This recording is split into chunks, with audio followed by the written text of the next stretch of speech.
Bonjour à tous et bienvenue sur les Chroniques du Camino. Aujourd'hui, c'était la 30e étape entre Logroño et Nayera, toujours dans la communauté de la Rioja. Une étape de 31 km et quasi 100% sous la pluie. Donc une étape qui s'est déroulée dans les vignes. À vrai dire, j'ai pas beaucoup apprécié le paysage parce que l'objectif c'était d'arriver le plus tôt possible au gîte. J'ai fait ce parcours avec un Italien. Et comme on cherchait un gîte qui était différent du gîte municipal aujourd'hui, on a été à l'office du tourisme et ils nous ont demandé de prendre une photo pour intégrer leur page Facebook. Voilà comment on devient célèbre à Nayera. Alors aujourd'hui, le sujet, le thème que je voulais aborder, c'est l'inconscient. L'inconscient qui est qualifié en hypnose de réservoir de ressources, et c'est tout à fait ça. D'abord, l'inconscient nous pilote à 95%, voire plus. L'inconscient pilote déjà nos fonctions corporelles, les battements du cœur, la respiration, la température corporelle, les mouvements qu'on peut faire.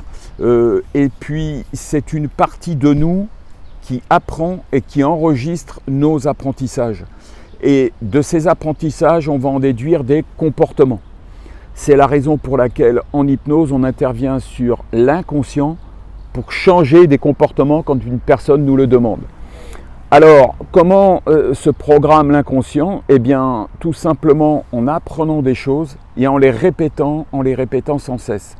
Je vais prendre un exemple très simple.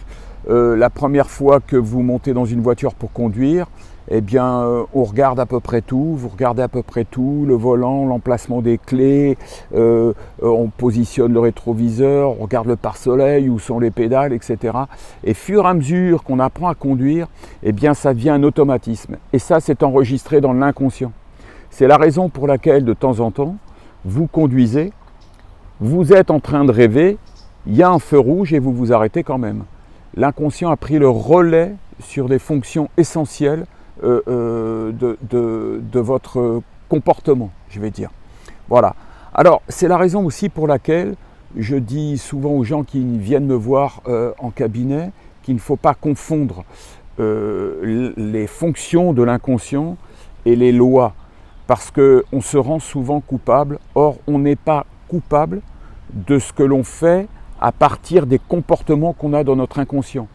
Voilà, il y a des gens qui se rendent coupables de fumer, par exemple. Eh bien, fumer, c'est un comportement qu'on a mis en place, certes, mais c'est un comportement qui est renvoyé en permanence par l'inconscient.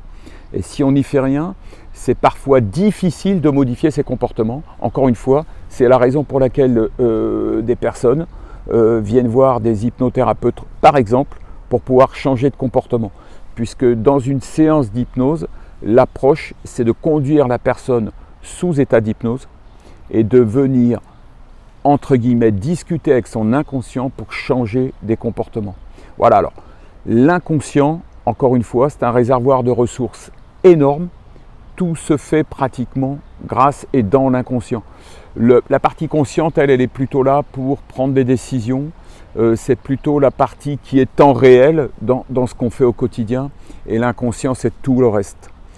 Voilà, alors c'est très réducteur ce que je viens de dire sur l'inconscient. Ceci étant, ça donne une bonne idée de ces deux parties qui ne sont pas antagonistes d'ailleurs. L'une est complémentaire de l'autre. Et ce qui est important de comprendre, c'est que ce que l'on fait au quotidien, on ne peut pas être responsable de ce que l'on fait au quotidien. Je ne parle pas, encore une fois, vis-à-vis de la loi, qui est autre chose, mais vis-à-vis de nos comportements. Parce que nos comportements ont été programmés dans l'inconscient et l'inconscient nous les sert au moment où on en a le plus besoin. Voilà ce que je voulais dire sur cette partie. J'y reviendrai si vous avez des questions. D'ailleurs, je vous invite à les poser si vous voulez des compléments sur ce sujet-là. Voilà, sinon je vous dis à demain pour la 31e. Et puis portez-vous bien, prenez soin de vous, faites attention aux pièges de l'inconscient. Je vous embrasse, à bientôt, au revoir.